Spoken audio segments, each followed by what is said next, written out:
దేవుని వాక్యమును ధ్యానం చేసుకుందాం.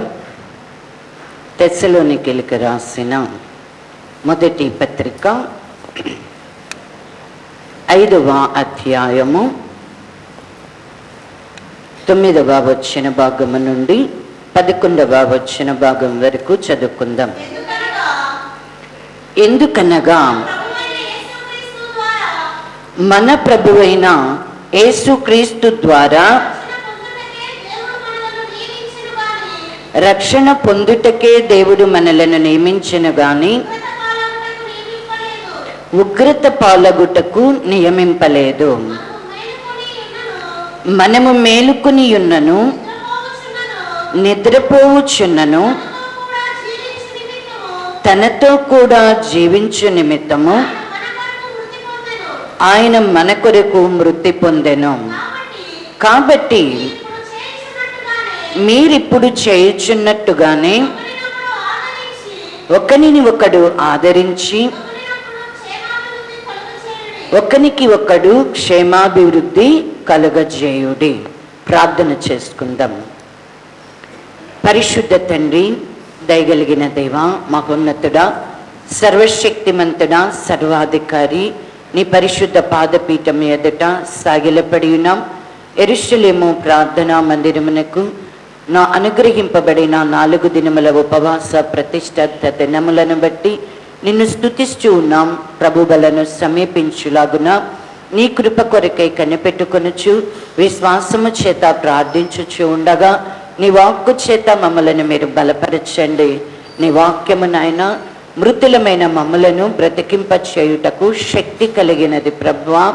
ఇదిగో మాలో మరణము అనేటువంటిది ఏలుబడి చేయకుండానట్లుగా క్రీస్తు యేసునందు మేము జీవించినట్లుగా నీ వాక్య ప్రత్యక్షతను మీరు మాకు అనుగ్రహింప చేయమనియు, నీవు మాతో మాట్లాడుచుండగా వినగలిగిన చెవి, గ్రహించగలిగినటువంటి హృదయాన్ని, వాక్య ప్రకారముగా నడుచుకొనగలిగిన విశ్వాసమును నీ సన్నిధిలో ప్రతి ఒక్కరికి మీరు అనుగ్రహింప చేయమని, ఏర్పాటు చేయబడిన సంఘమంతటిని నీ నామమును బట్టి నా ప్రభువా, ఎందరు నీ సన్నిధిలోనికి వచ్చి ఉన్నారో ప్రతి ఒక్కరిని కూడా నీ కృపా వాక్యమునకు అప్పగించుకొనుచు నజరేయుడగు యేసుక్రీస్తు నామములో అడిగి ప్రార్థించి పొంది ఉన్నాము తండ్రి, ఆమేన్.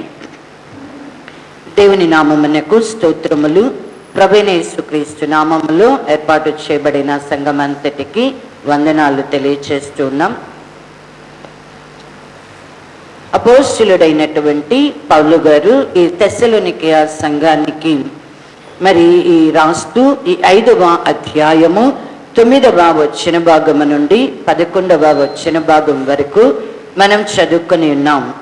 అయితే ఈ 5వ అధ్యాయ భాగములో పౌలు గారు దేవుని సంఘానికి ప్రభు దినమును గూర్చినటువంటి ఒక హెచ్చరిక అనేటువంటిది ఇస్తూ ఉన్నారు. అంటే ప్రభు దినము అనేటువంటిది అది ఎప్పుడు వచ్చునో ఎవరికి కూడా తెలియదు. అది ఎలా ఉంటుంది అంటే కనుక దొంగ ఎలాగా వస్తాడో అలాగా ప్రభు దినము అనేటువంటి, అంటే దొంగ ఏ ఇంటికైనా దొంగతనానికి వచ్చేటప్పుడు చెప్పి రాడు కదా, అలాగే ప్రభు కూడానంట ఆయన వచ్చేటువంటి దినము అనేటువంటిది ఆయన చెప్పి రావడం లేదు. అయితే ప్రభు దినానికి సూచనలు అనేటువంటివి, సంభవించబోయేటువంటి సంగతులు, సంభవాలు ఏమై ఉన్నాయో ఆయన తెలియచెప్పారు, కానీ ఆ దినము ఏది అనేటువంటిది చెప్పలేదు. అది కుమారునికి కూడా తెలియదంట. అది కేవలం ఎవరికి ఎరిగి ఉన్నారు అంటే కనుక తండ్రి అయిన దేవుడు మాత్రమే ఎరిగి ఉన్నాడు. ఇప్పుడు ప్రభువుని వెంబడించినటువంటి శిష్యులు కూడా ఆ సంగతిని అడిగినప్పుడు ఆ దినము అనేటువంటిది తెలియదు అని చెప్పి ప్రభు చెప్పడం జరిగింది. కాబట్టి ఇక్కడ లేఖనములలో ప్రభు చెప్పినటువంటి మాటే, అంటే ఆయన ఎలా వస్తాడు అని అంటే కనుక దొంగ ఎలా వస్తాడో అలాగా అంట ప్రభు దినము అనేది ఉంటుంది.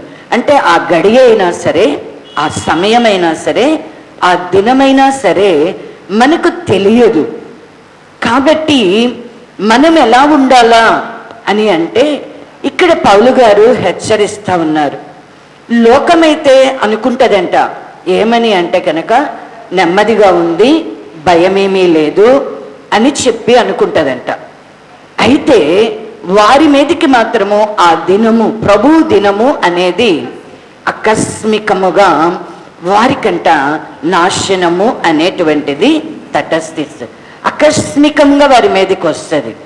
అంటే వారికి ప్రభు దినమును గూర్చినటువంటి ఏ విధమైనటువంటి సూచనలు లేక ప్రభు దినము అనేది ఎలా ఉండబోతుంది అనేటువంటిది కూడా వారు ఎరుగరు. అయితే వారు ఎలా ఏమనుకుంటారు అంటే గనక అంత బాగుంది, నెమ్మదిగా ఉంది, ఏమీ భయపడాల్సినటువంటి పని లేదు, ఇలా అనుకుంటారట. కానీ దేవుని సంఘము మాత్రము అలా అనుకోవడానికి లేదు. దేవుని సంఘం ఎప్పుడు కూడా ఎలా ఉండాలి అంటే కనుక ప్రభు దినము కొరకు తను సిద్ధపరచుకోవాలా. ప్రభు ఎప్పుడు వస్తాడో తెలియదు కనుక మనం ఎప్పుడు కూడా ప్రభు దినము అనేది అది ఏ దినమో మనకి తెలియదు కనుక మనం ఎప్పుడు ఎల్లప్పుడూ కూడా మనం ఎలా ఉండాలి అంటే ఈ దినమే ప్రభు గనుక వస్తే ఆయనను మనము ఎదుర్కొనేటువంటి వారంగా ఉండాలి. అది ఇప్పుడే సంభవించినప్పటికీ కూడా మనము ఆయనతో కూడా ఉండేటువంటి వాళ్ళంగా ఉండాలి. అయితే అలా మనం ప్రభువుని ఎదుర్కోవాలి అని అంటే ప్రభు వచ్చినప్పుడు ప్రభుతో కూడా మనం ఉండాలి అని అంటే ఇక్కడ పౌలు గారు చెప్తూ ఉన్నాడు, దేవుని సంఘము ప్రభువునందు విశ్వాసం ఉంచినటువంటి వారు ఎలా ఉండాలి, ఎలా ఉండకూడదు. ఎలా ఉండకూడదు అని అంటే పౌలు గారే చెప్తున్నాడు. ఏమంటున్నాడు అంటే ఆ దినము దొంగ వలె రావడానికి మీరు చీకటిలో ఉన్నవారు కారు. అంటే దొంగ ఎప్పుడు వస్తాడు? అందరూ నిద్రించేటువంటి సమయంలో. ఎప్పుడు నిద్రపోతాం మనం? దేవుడు ఏమి నియమించాడు అంటే ఆయన కాలములను మరి సమయములను నిర్ణయించినప్పుడు పగటి కాలము అంటే వెలుగు అనేటువంటిది ఉన్నప్పుడు మనం ఎవరము కూడా ఎప్పుడు నిద్రిస్తాము? రాత్రి జాములందు చీకటి పడినప్పుడు మనం నిద్రించేటువంటి వారు అనమాట. అందుకని అదే పోలికతోటి ఇక్కడ పౌలు గారు మాట్లాడుతూ ఆయన ఏమంటున్నారు, ఆ దినం అంటే ఆ ప్రభు దినము అనేటువంటిది దొంగ వలె మీ మీదకి రావడానికి మీరు చీకటిలో ఉన్నవారు కాదు. మనం ఎక్కడున్నాం? మనం వెలుగులో ఉన్నవారు. చీకటిలో నుండి ఆశ్చర్యకరమైనటువంటి వెలుగులోనికి మనలను ప్రభు పిలుచుకున్నాడు కనుక మనం ఇప్పుడు ఎక్కడ ఉన్నాము? వెలుగులో ఉన్నటువంటి వారము. కాబట్టి ఇక్కడ అందుకే పౌలు గారు అంటున్నాడు సంఘంతో, మనము రాత్రి వారము కాదు, మనము చీకటి వారము కాదు. మనం ఎవరము అంటే వెలుగు సంబంధులము, పగటి సంబంధులమై ఉన్నాము అని అంటూ ఇతరుల వలె మీరు నిద్రపోక మెలకువగా ఉండి మత్తులు కాక యొందము అని చెబుతున్నారు. అంటే మనము రాత్రి వేళ నిద్రించినట్లుగా దేవుని సంఘము అనేటువంటిది నిద్రలో మత్తులై ఉండకూడదు. నిద్ర మత్తు అనేటువంటిది దేవుని సంఘానికి ఎంత మాత్రం ప్రభునందు విశ్వసించిన వారు మరి విశేషముగా ప్రభు రాకడి కొరకు తమను తాము సిద్ధపరచుకునేవారు ఎప్పుడు కూడా ప్రభు వచ్చుచున్నాడు అనేటువంటి కేక వినబడినప్పుడు. అదే కదా మనకి మత్తయి సువార్త 25వ అధ్యాయంలో గనక బుద్ధి కలిగినటువంటి కన్యకలను గూర్చినటువంటి ఉపమానము చెప్పబడినప్పుడు పెండ్లి కుమారుడు వచ్చుచున్నాడు అనేటువంటి శబ్దము వినబడినప్పుడు వారు బుద్ధి కలిగిన వారు, బుద్ధి లేని వారు అందరూ కూడా ఏమై ఉన్నారు అంటే కనుక మెలకువగా ఉన్నారు, మేల్కొనినటువంటి వారుగా మనకి కనబడు. అంటే మనం ఇతరుల వలె నిద్రపోకుండా మనం ఎలా ఉండాలి అంటేనంట మెలకువ కలిగినటువంటి వాళ్ళముగా ఉండాలి అంటున్నాడు. అయితే మనం పగటి వాళ్ళమై ఉన్నామా? ఇక్కడ ఖచ్చితంగా కొన్ని మాటలను చెప్తున్నాడు. మనం పగటి వారమై ఉన్నామంటే ఒకటి మత్తులమై ఉండకూడదంట. ఇంకా మనం ఏం కలిగి ఉండాలి అంటే కనుక విశ్వాసము ప్రేమ అనేటువంటి వాటిని కవచముగా మనము ధరించుకోవాలంట. రక్షణ నిరీక్షణ అనేటువంటి శిరస్త్రాణాన్ని మనము ధరించుకునేటువంటి వారంగా ఉండాలి. అని ఇక్కడ పౌలు గారు దేవుని సంఘానికి ఒక హెచ్చరికతో కూడినటువంటి మాటలను రాసి పంపిస్తున్నాడు. నిజమునకు గనక మనం చూస్తే గనక ఈ సంఘము అనేటువంటిది మంచి విశ్వాసములో ఉన్నది. విశ్వాసం మాత్రమే కాదు, వీరు దేవుని యొక్క ప్రేమను కూడా వీరు కలిగినటువంటి వారుగా ఉన్నారు. అంతేకాదు శ్రమలో కూడా వీరు ఓర్చుకుంటూ సహించేటువంటి వారుగా ఉన్నారు. వారు ఏం చేసినా కూడా, ఏ పని చేసినా కూడా ప్రేమతో కూడినటువంటి ఓర్పుతోటి వీళ్ళు ప్రతి క్రియను కూడా చేశాడు. ఈ సంఘము మంచి స్థితిలోనే, విశ్వాస ప్రేమల విషయంలో మంచి స్థితిలోనే ఉంది. నిరీక్షణ విషయంలో కూడా ఈ సంఘము మరి మంచి స్థితిలోనే ఉన్నది. అయినను ప్రభు రాకడి కొరకు ఇంకా పౌలు గారు ఏమి హెచ్చరిస్తా ఉన్నారు అంటే, మనం ఎలా ఉండాలా, ఎలా ఉండకూడదు అనేటువంటి దానిని హెచ్చరికగా చెప్తూ దేవుడు పిలిచినటువంటి పిలుపుని, ఆయన యొక్క సంకల్పాన్ని గురించి పౌలు గారు మాట్లాడుతూ ఉన్నారు. వీటన్నిటిని గురించి మనం అనేక సందర్భాలలో మనం ధ్యానం చేస్తూ ఉన్నాం.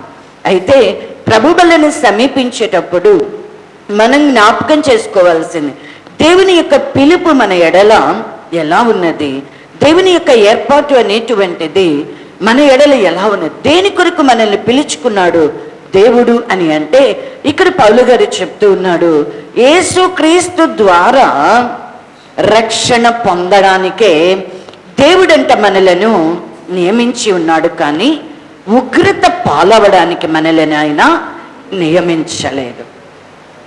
ఎంత బాగా చెప్తున్నాడో చూడండి.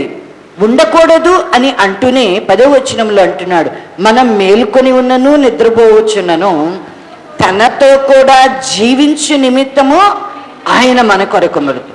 ఒకవేళ నీవు నిద్రిస్తూ ఉన్నా సరే, దేవుని సంఘము నిద్రిస్తా ఉన్నా సరే, లేక నీవు మెలకుగా ఉన్నా సరే, ప్రభు ఎప్పుడు వస్తాడా అనేటువంటి కొంతమంది ఏం చేస్తారంటే, కునికి అంటే ఆయన రావడం ఆలస్యం అవుతా ఉన్నది అని చెప్పంట కునికి నిద్రించేవారుగా, మత్తులుగా ఉంటారంట.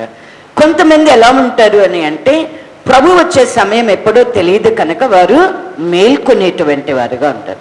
అయితే నీవు నిద్రించుచున్నా సరే, నీవు మేల్కొని ఉన్నా సరే, ప్రభువుని తండ్రి అయినటువంటి దేవుడు మన కొరకు ఎలా అనుగ్రహింప చేశాడు అని అంటే కనుక, ప్రభుతో కూడా మనం జీవించే నిమిత్తమే ప్రభు మన కొరకు మృతి పొంది ఆయన తిరిగి లేచాడు. దేవుని యొక్క ప్రేమ అనేటువంటిది మన పక్షముగా ఎలా అనుగ్రహించబడతా ఉన్నదో చూడు. ఈ లోకముతో కూడా మనం నశించిపోకూడదని, ఈ లోకంతో కూడా మనము ఉగ్రతకు పాత్రులం కాకూడదని దేవుడు మనల్ని రక్షించడానికి ఉద్దేశించి మనల్ని పిలుచుకున్నాడు. ఈ లోకులు అనుకున్నట్లుగా మనం నెమ్మదిగా ఉంది, మనకి భయమేమీ లేదు అని అనుకొనడానికి లేదు. వారు దేని కొరకు నియమించబడినటువంటి వారు అని అంటే గనక, వారు ఉగ్రత కొరకు నియమించబడిన వారు. వారి మీదకంట ఆకస్మికముగా నాశనము అనేటువంటిది తటస్థిస్తుందంట.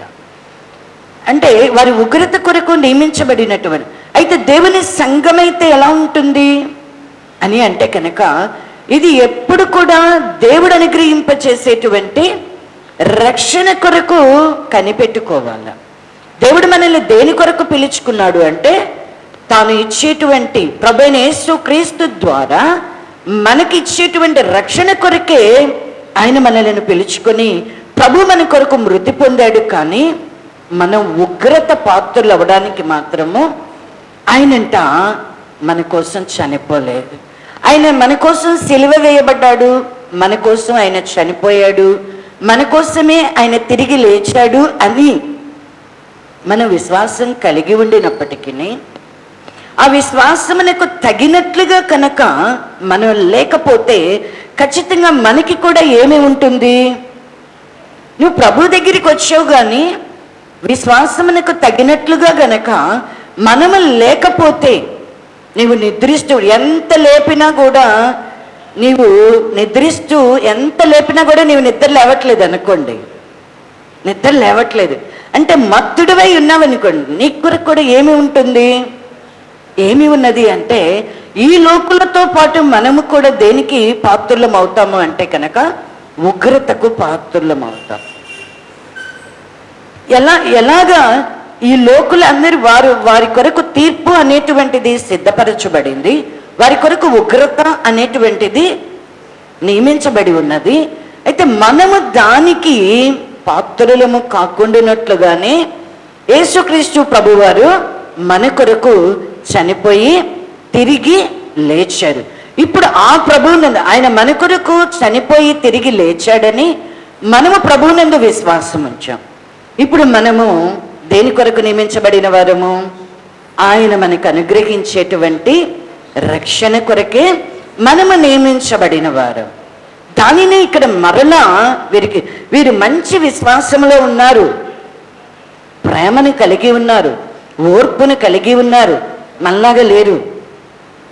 మనమున్న స్థితిలో మాత్రము లేరు. అంటే మనలో ఇంకా ఏం లేదు, ప్రేమ అనేటువంటిది కొదువుగా కనబడతా ఉంటుంది. కనబడుతుందా లేదా?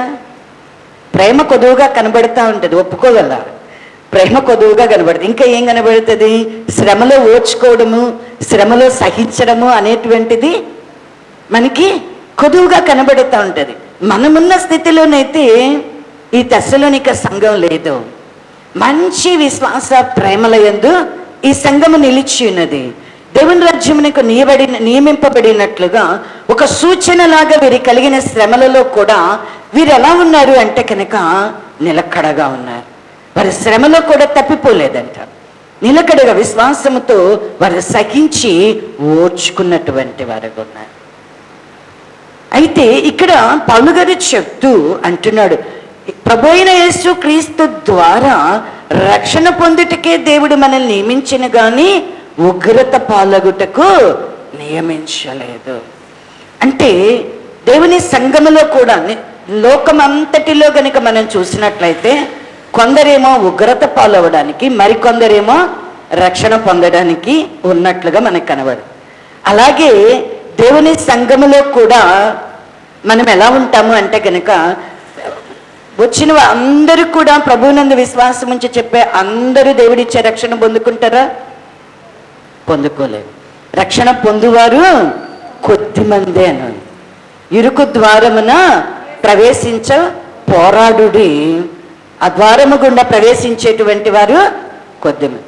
అనేకులముగా మనము పిలువబడి ఉండవచ్చు, ప్రభునందు మనం విశ్వాసం ఉంచి ఉండవచ్చు.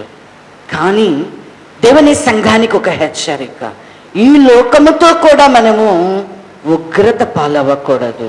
ప్రభునందు విశ్వాసం ఉంచినటువంటి మనము రక్షణని పొందుకునేటట్లుగా ఉండాలి. ఇక్కడ ఎందుకు దేవుడు తన యొక్క ఉగ్రత అనేటువంటిది అగపరుస్తాడు? అసలు ఉగ్రత కొరకు కొన్ని పాత్రలు అనేవి, కొన్ని ఘటాలు అనేటువంటి వెంట నియమింపబడి ఉన్నాయట. చూడండి, రోమా పత్రికలో గనుక దానికంటే ముందుగా ఈ సంఘం యొక్క విశ్వాసాన్ని ఒకసారి జ్ఞాపకం చేసుకుందాం. అపోస్తులుడైనటువంటి పౌలు గారు ఈ తెస్సలోనికీయులకు రాసిన మొదటి పత్రిక ఈ మొదటి అధ్యాయము 10వ వచన భాగమును గనుక మనం చదివితే,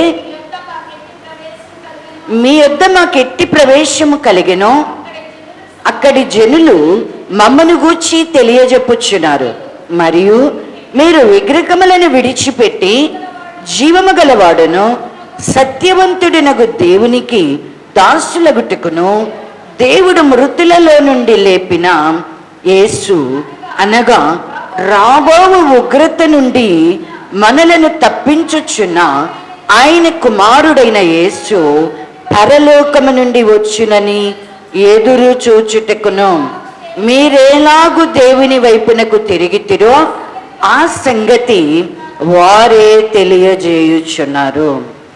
ఈ సంఘము యొక్క విశ్వాసం ఎలా ఉన్నదో చూడండి.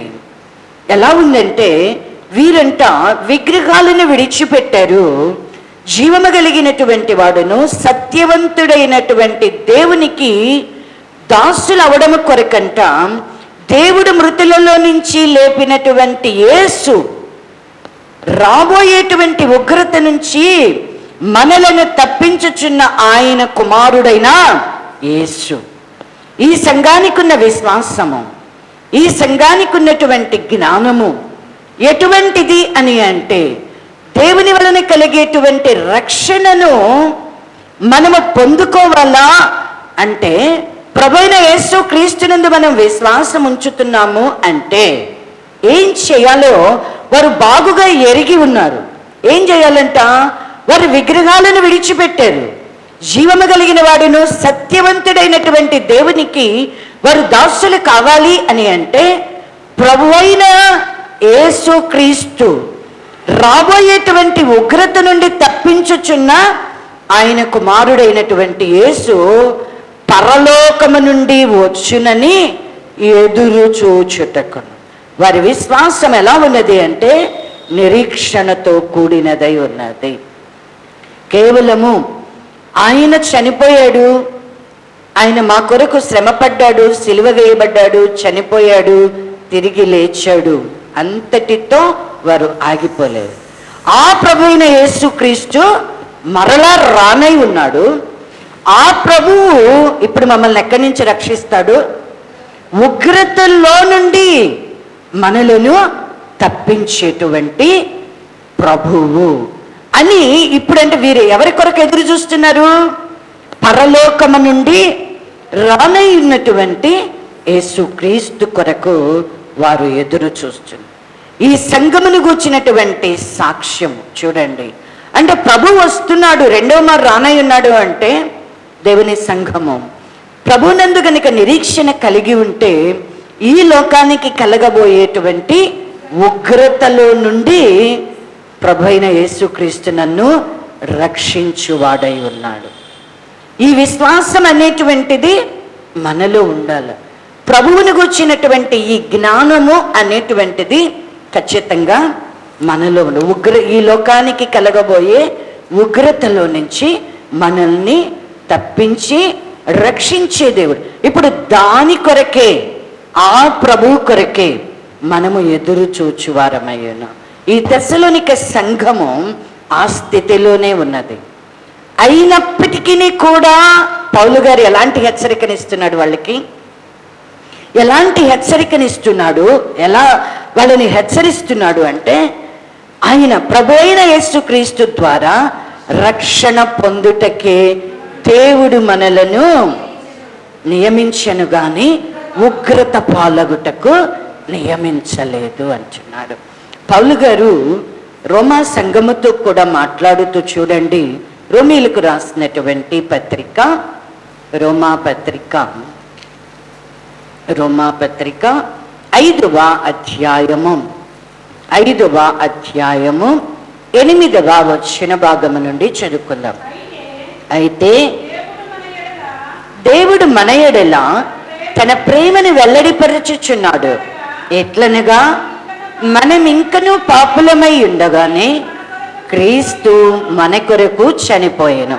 కాబట్టి ఆయన రక్తము వలన ఇప్పుడు నీతిమంతులముగా తీర్చబడి మరింత నిశ్చయముగా ఆయన ద్వారా ఉగ్రత నుండి రక్షింపబడుదము.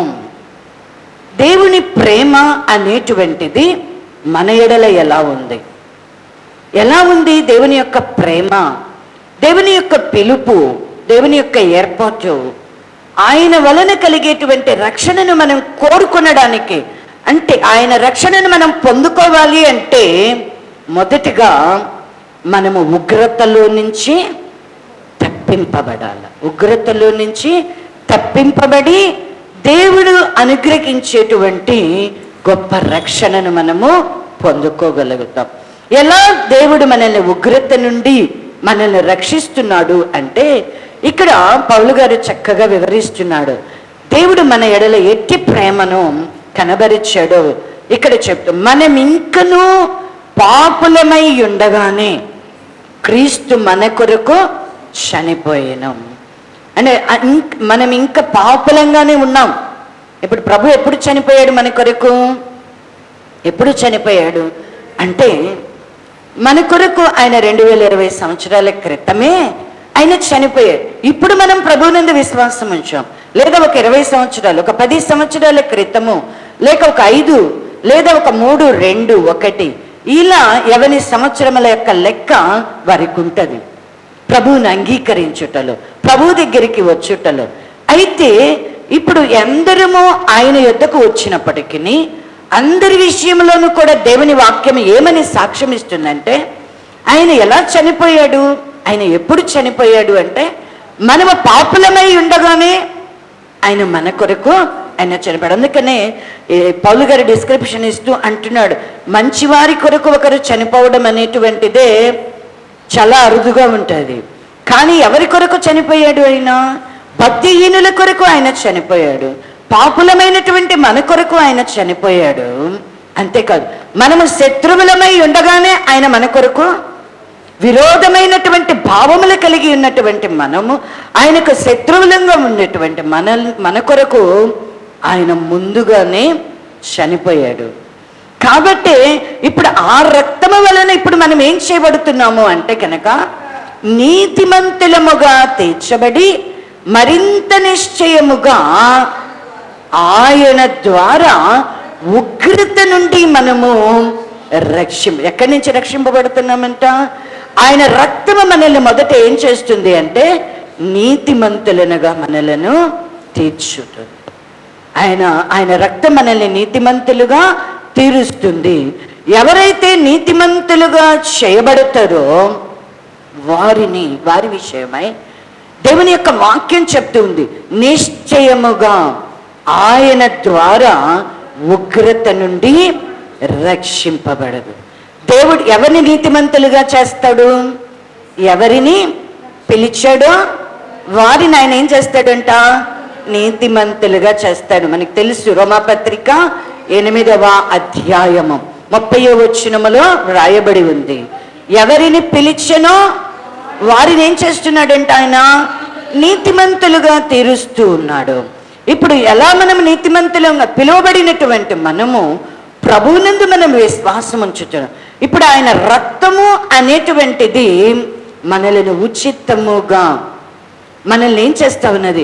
మనలో ఉన్నటువంటి ప్రతి పాపమును, ప్రతి దోషమును, ప్రతి అతిక్రమము ఏదైతే ఉన్నది, ఏ విధమైన మాలిన్యత, ఏ విధమైన దుష్టత్వమును, చెడుతనాన్ని మనము కలిగి ఉన్నామో, ఇప్పుడు ఆ రక్తము ఏం చేస్తా ఉన్నది?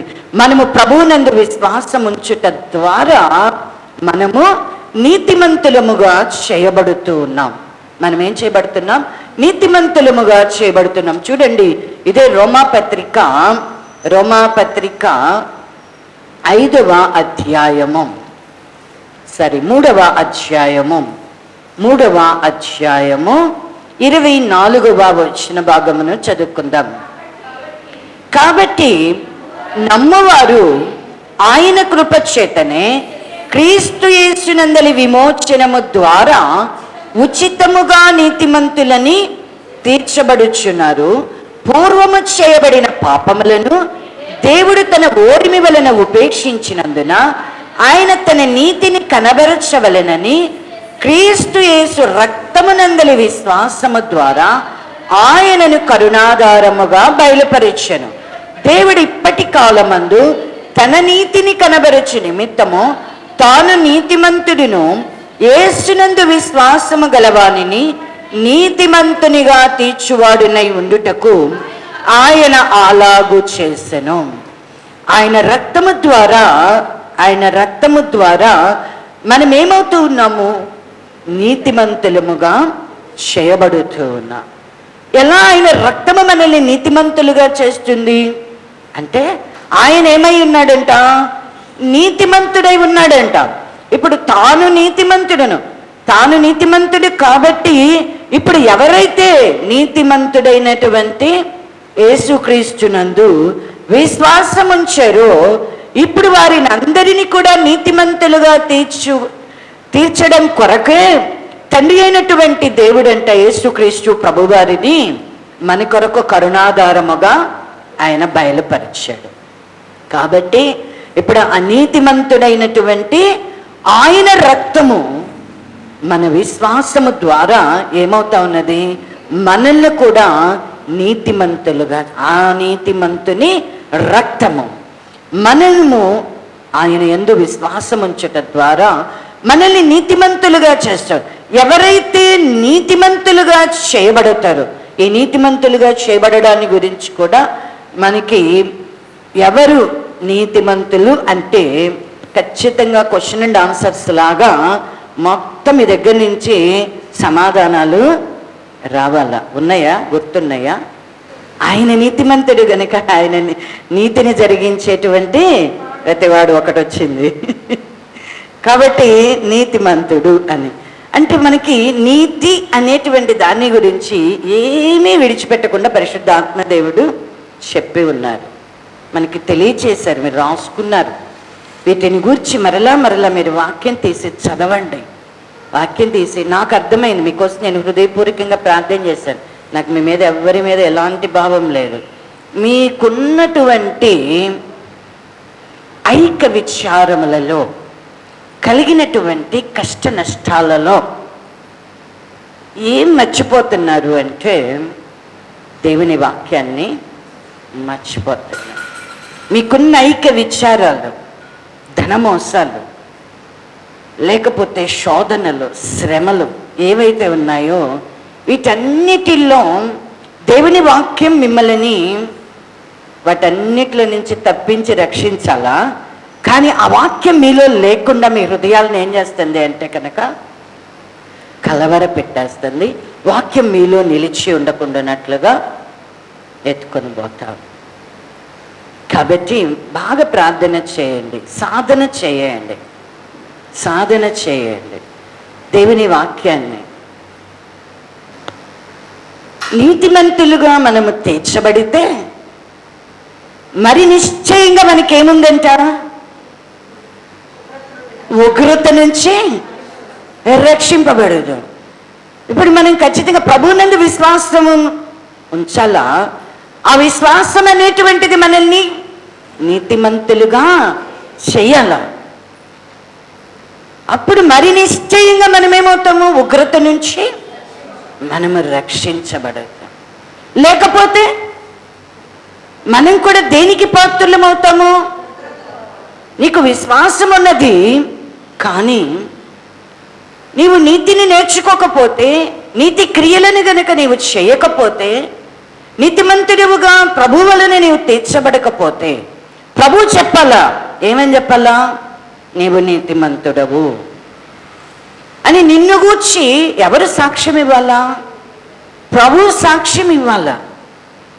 అప్పుడే మనకేమి ఉంటుంది అంటే కనుక ఉగ్రతలో నుంచి మనం రక్షించబడి. నీవు గనుక నీతిని నేర్చుకుంటూ ఉన్నప్పుడు, నీతిని అనుసరించి నీవు నడుచుకుంటూ, నీతిని గనుక నీవు చేస్తే, నీతి క్రియలను గనక నీవు చేసినప్పుడు నీ పేరు ఎక్కడ రాయబడుతుంది? ఎక్కడ చెప్తారనే అడిగా, అదే కావాలనే అడిగా. నీతిమంతుల పట్టికలో మీ పేర్లు రాయబడితే మీ పేర్లు అక్కడ ఉంటేనే ఏముంటుంది? మీకేముంది?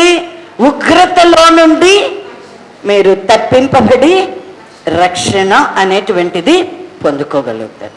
నేను విశ్వాసం ఉంది, నేను యెరూషలేము ప్రార్థనా మందిరానికి వచ్చాను అంటే దేవుడు ఉగ్రతలో నుంచి మనల్ని తప్పిస్తాడా?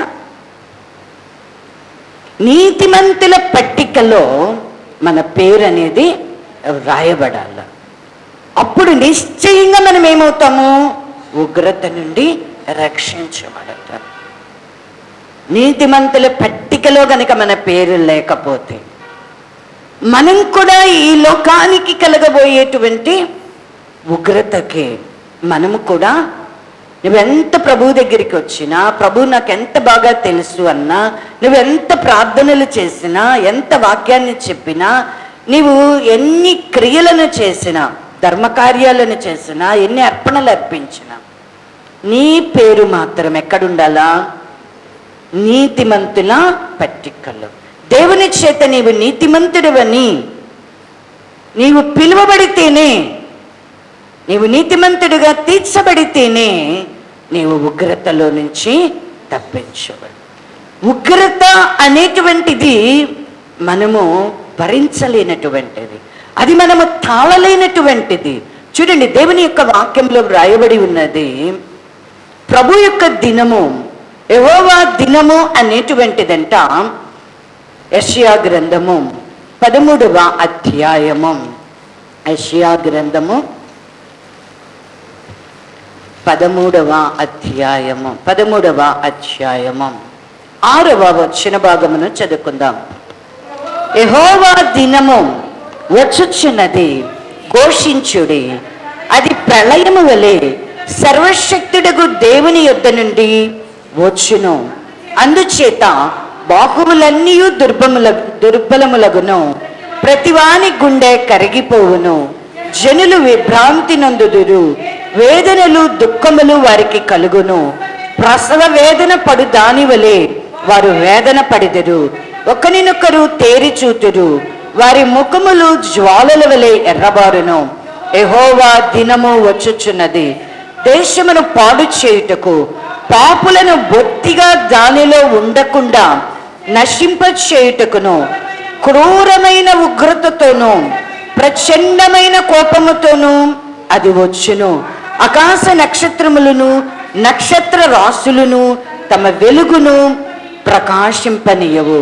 ఉదయకాలమున సూర్యుని చీకటి కమ్మును, చంద్రుడు ప్రకాశింపడు.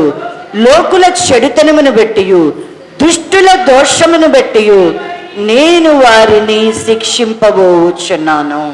13వ వచనం చదవండి.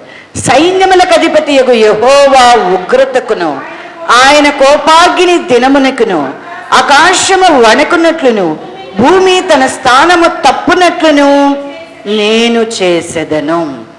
యెషయా గారికి మరి ప్రత్యక్షపరచబడినటువంటి దేవోక్తి.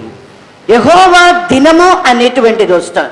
అది ఎలా వస్తుంది అంటే ప్రళయం వలె సర్వశక్తుడగు దేవుని యొద్ద నుంచి వస్తుందంట. అందుచేత బాహువులన్నీ కూడా ఏమైపోతాయంటే దుర్బలమై, ఏమీ చేయలేనటువంటి స్థితి.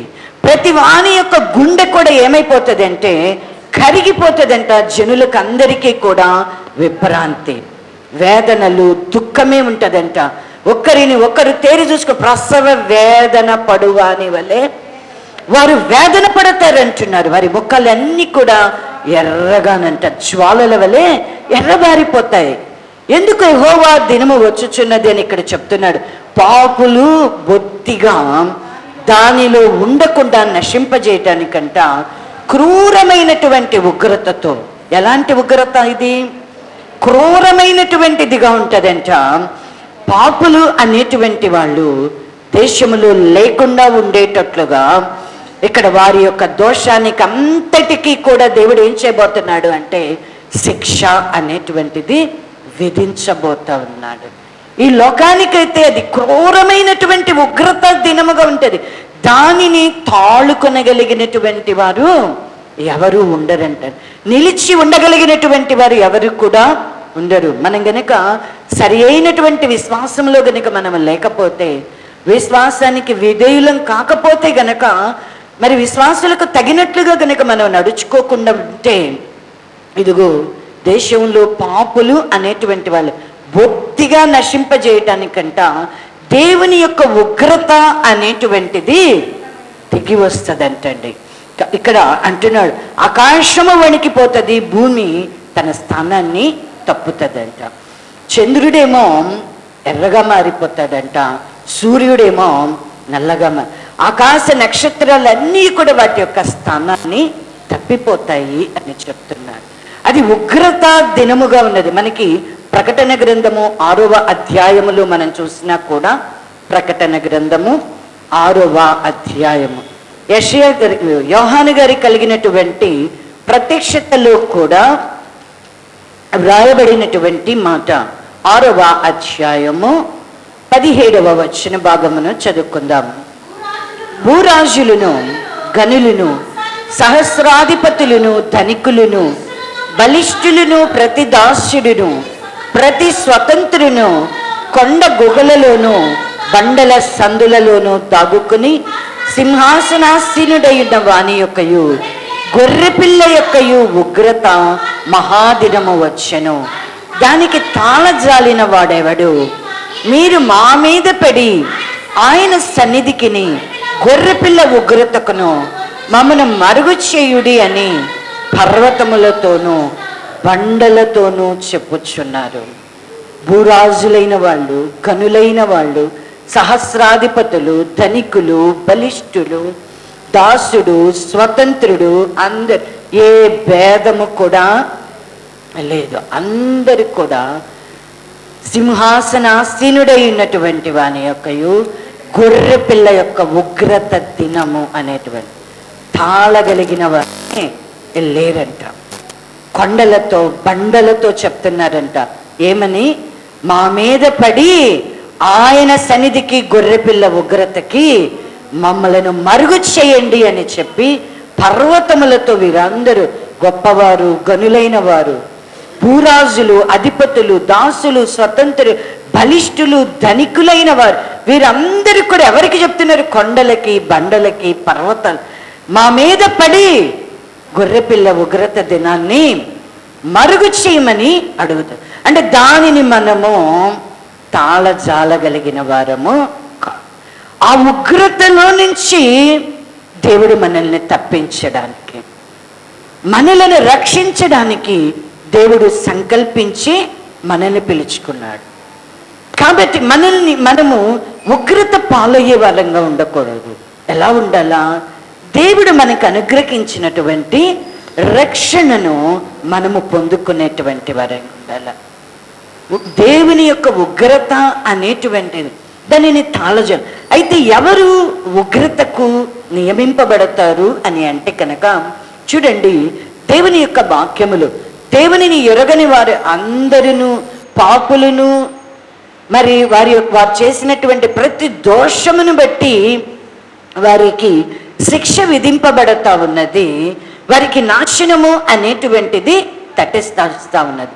దేవుని యొక్క ఉగ్రత అనేటువంటిది మరి సర్వజనుల మీదకి కూడా మరి పరలోకము నుండి దిగి రానై ఉన్నది. అయితే దేవుని సంఘమైనటువంటి దానిని మనము తప్పించుకున్నట్టుకే పిలువబడిన వారము కనుక విశ్వాసము కలిగిన వారమై ఉండాలి. అయితే దేవుని సంఘానికి హెచ్చరిస్తూ ఏ ఏ సమయాలలో మనము ఉగ్రతకు పాత్రలం అవుతామో పౌలు గారే తను రాసినటువంటి పత్రికలలో చక్కగా వివరిస్తున్నాడు.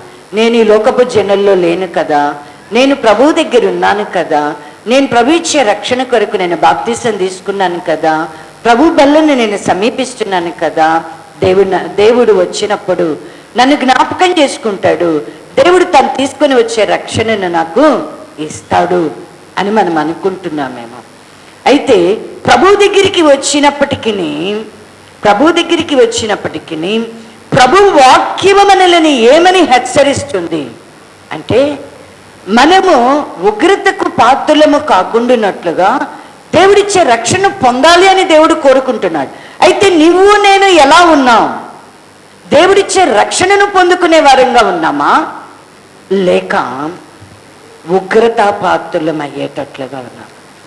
ఎవనిలో మనం ఉన్నాం? రక్షణ పొందే వారిలో ఉంటామా, ఉగ్రతకు పాత్రలముగా ఉంటామా? ఎలా ఉన్నాము అనేది పరీక్షించుకుంటూ ప్రభు బలను సమీపించుదాం. చూడండి, ఎఫెసీలకు రాసినటువంటి పత్రికలో గనక మనము చూసినట్లయితే, ఎఫెసీలకు రాసిన పత్రిక 5వ అధ్యాయము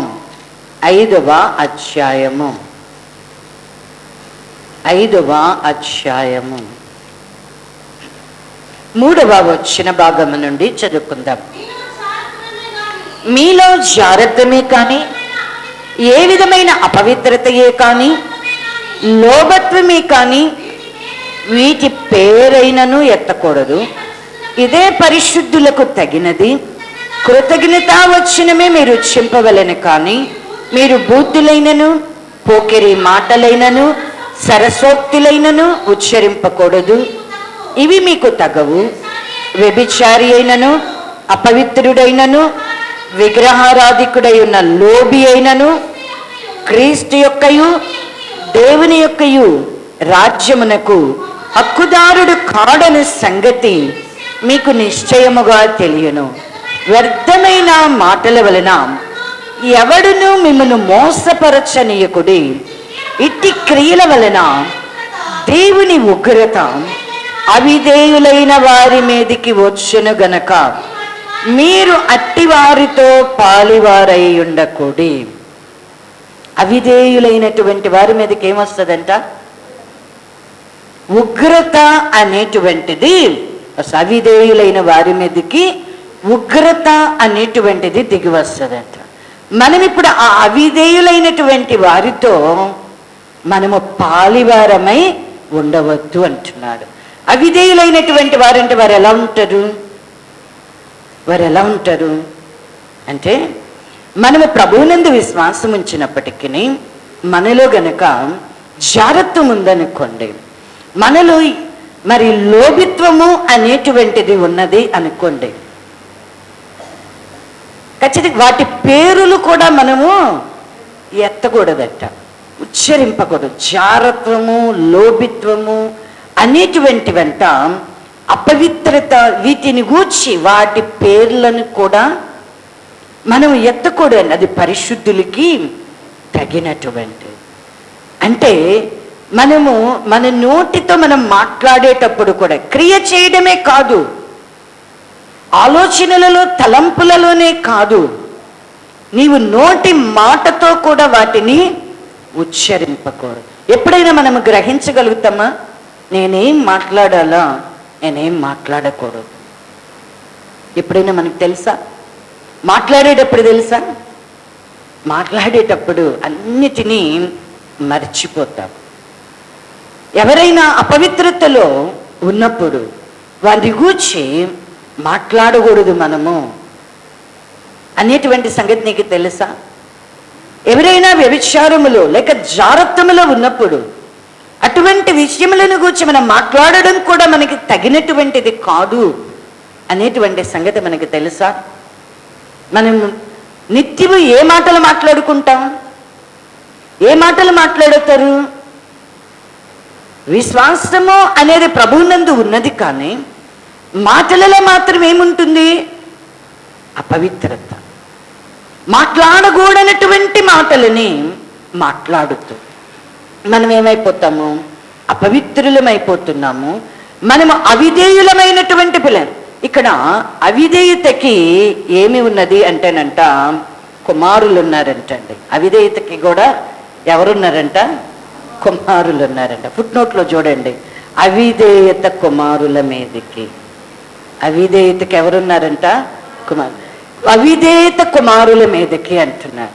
అంటే మనము గనుక ప్రభువునికి విధేయులము లేకపోతే విశ్వాసానికి గనక మనము విధేయులము కాకపోతే, అనగా ప్రభు చెప్పింది, ప్రభు ఆజ్ఞాపించింది మనం కనుక చేయకుండిన ఎడల ఏ విధమైనటువంటి అపవిత్రత మనలో ఉన్నా మనం ఎటువంటి వాళ్ళము? అవిధేయులమే. అవిధేయుల మీదకి ఏమొస్తుందంట? ఏ విధమైన అపవిత్రత అంటున్నాడు. మనం ఏమనుకుంటాం? నాలో ఏదో కొంచెం ఉంది, నేను వారిలాగా వ్యభిచారం చేయట్లేదు, లేకపోతే వారిలాగా నేను దొంగతనం చేయట్లేదు, లేకపోతే నేను వారిలాగా మోసం చేయటం లేదు, లేకపోతే నేను వారిలాగా ఇది చేయడం లేదు అని మనం ఒకరితో పోల్చుకుని నాలో ఏముంది? ఏదో ఒకటి ఉందని. కానీ ఏ విధమైనటువంటి అపవిత్రత, ఏ విధమైనటువంటి చెడుతనం నీలో ఉన్నా నీవు దేవునికి అవిధేయ కుమారుడు అనే సంగతి నీకు తెలుసా? అవిధేయుల మీదకి దేవుని యొక్క ఉగ్రత వస్తుంది అనేది తెలుసా? విశ్వాసానికి మనం విధేయులం కాకపోతే, యేసుక్రీస్తు ప్రభువారికి మనం విధేయత చూపించకపోతే ఖచ్చితంగా దేవుని యొక్క ఉగ్రత ఎక్కడుంది? దేవుని వాక్యం మనకు బాగా తెలుసు. వాక్య ప్రకారంగా మనం నడుచుకోకపోతే మనల్ని దేవుని వాక్యం ఏమని సెలవిస్తుంది? ఏమని సాక్ష్యం ఇస్తుంది?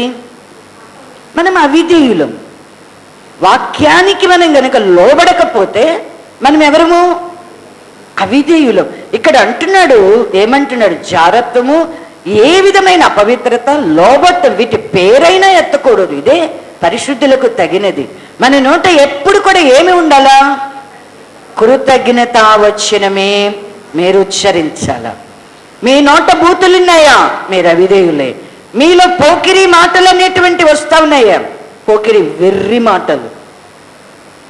అంటే నువ్వు మాట్లాడేటువంటి మాట ఎలాంటి మాట కూడా నీకు తెలియకుండానే ఏం మాట్లాడేసేస్తావు? మాట్లాడకూడనటువంటి మాటలను మాట్లాడదు.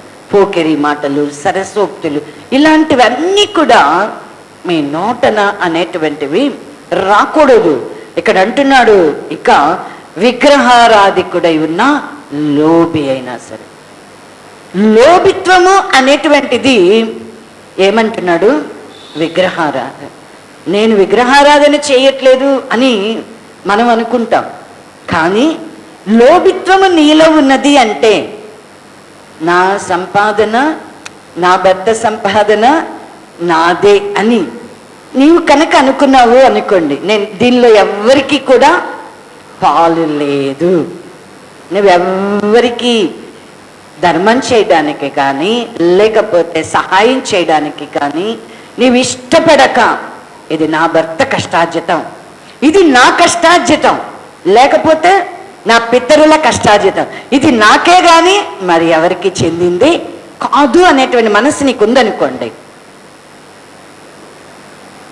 ఉంటే నీదేమవుతుంది?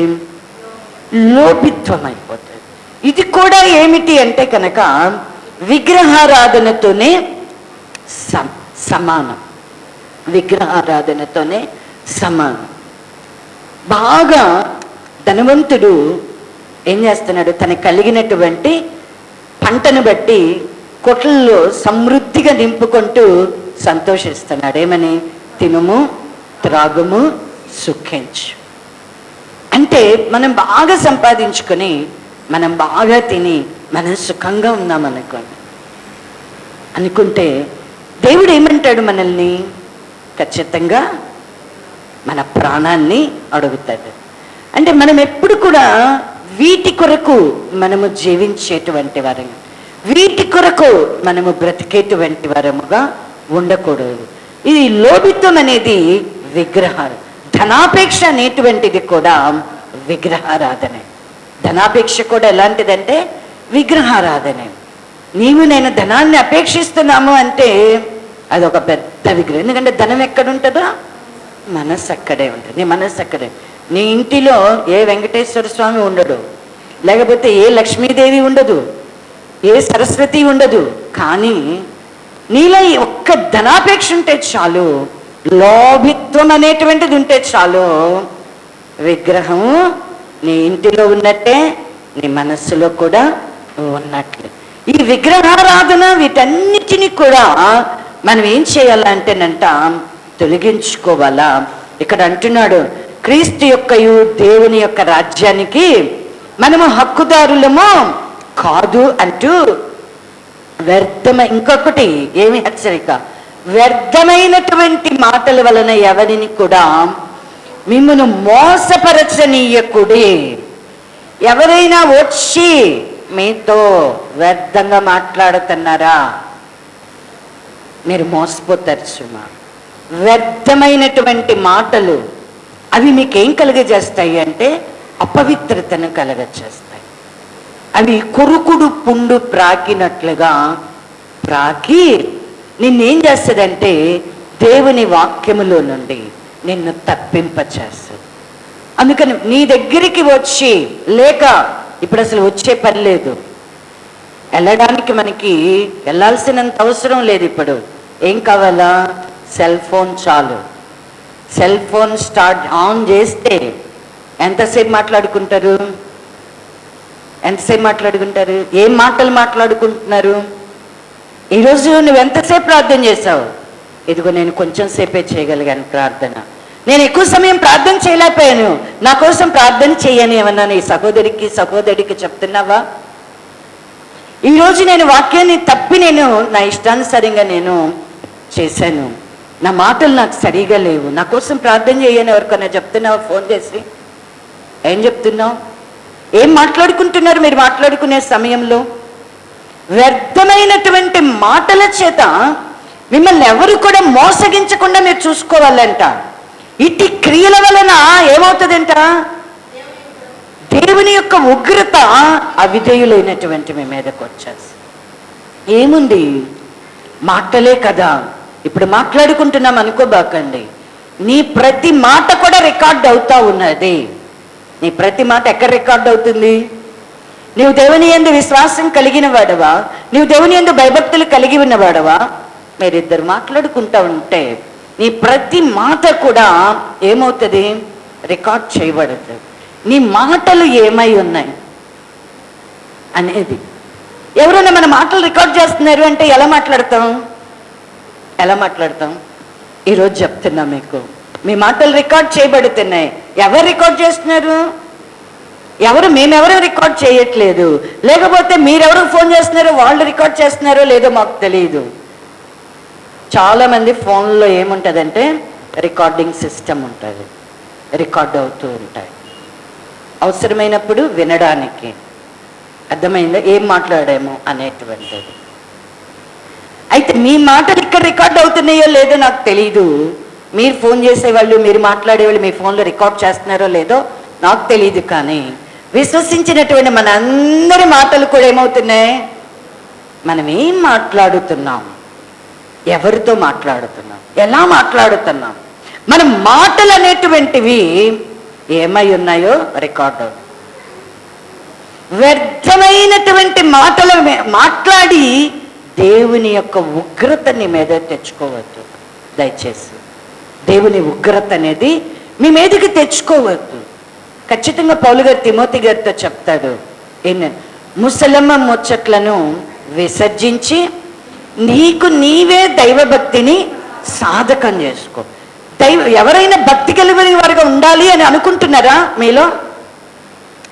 మీలో ఎవరైనా భక్తి గలవాడునని ఉండాలని అనుకుంటున్నారా? లేక దేవుని వలన ఇతడు భక్తి గలవాడు అని అనిపించుకోవాలనుకుంటున్నారా? ఉందా మీకు ఎవరికైనా ఆశ పడితే నువ్వు భక్తిగా ఉండాలి అనుకున్నా, దేవుడు నిన్ను గూర్చి ఇతడు భక్తి గలవాడు అని సాక్ష్యం ఇవ్వాలి అన్నా. కొన్నేళ్ళ గురించి దేవుడు సాక్ష్యం ఇచ్చాడా? ఇవ్వలేదా? ఇచ్చాడు కదా. కొన్నేళ్ళు ఎలాంటి వాడంట?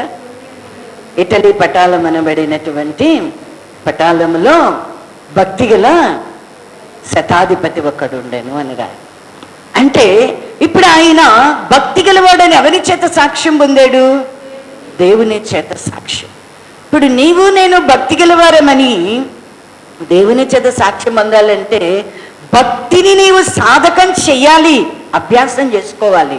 అంటే ఏం చేయాలంట? మనం ముసలమ్మ ముచ్చట్లని మనం విసర్జించాలి. వ్యర్థమైనటువంటి మాటలు మాట్లాడకుండా, ఇట్లా వ్యర్థమైన మాటల వలన మనం మోసగించబడతాం. కాబట్టి మనమంట అవిధేయులైనటువంటి వారి మీద కంట ఇటువంటి క్రియల వల్ల వీటన్నిటికీ కూడా ఏమి ఉంటుంది అంటే గనక క్రియలు అనేటువంటివి ఉన్నాయి. ఖచ్చితంగా ఇట్టి క్రియల వలన అవిధేయులైన వారి మీదకి ఏమి వస్తుంది అంటే కనుక దేవుని ఉగ్రత అనేటువంటిది దిగి వస్తుంది. ఇప్పుడు మనం ఎలా ఉన్నాం? విధేయులంగా ఉన్నామా, అవిధేయులంగా ఉన్నామా? వీటిట్లో ఏది ఉన్నా మనం ఎవరము? అవిధేయులమే. అవిధేయ కుమారులమే, అంతేనా? కుమారులమే కానీ ఎలాంటి కుమారులు? అవిధేయులు. అవిధేయతకు కుమారులమై ఉన్నాం. కాబట్టి అటువంటి కుమారులముగా ఉండవద్దు.